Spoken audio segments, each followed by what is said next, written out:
যাদেরকে আমরা সকলেই আইডল মনে করি, যাদেরকে আমরা সকলেই অনেক প্রচুর পরিমাণ ভালোবাসি, আমরা প্রিয় মানুষ মনে করি, তারা আজকে কোথায়? তারা কোথায় আজকে? তারা কি দেশের বাইরে চলে গেছে, ট্যুরে গেছে, না ক্যাপ মারতে গেছে? আমার প্রশ্ন এটা।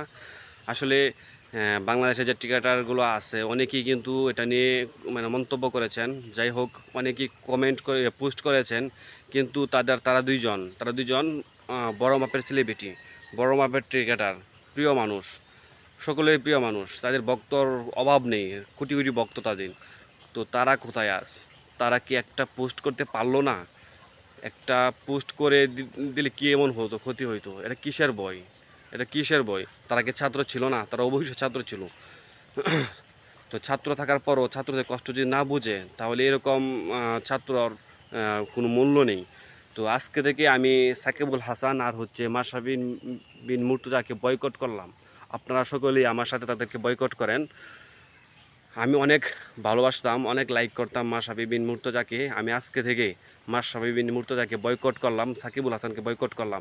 যারা ছাত্রদের পাশে থাকে না, তাদের পাশেও আমরা থাকবো না ইনশাল্লাহ, ঠিক আছে? সকলের উদ্দেশ্যে বলতেছি, সকলেই সাকিবুল হাসান আর মাশরাফি বিন মুর্তজাকে বয়কট করেন, সকলেই বয়কট করেন।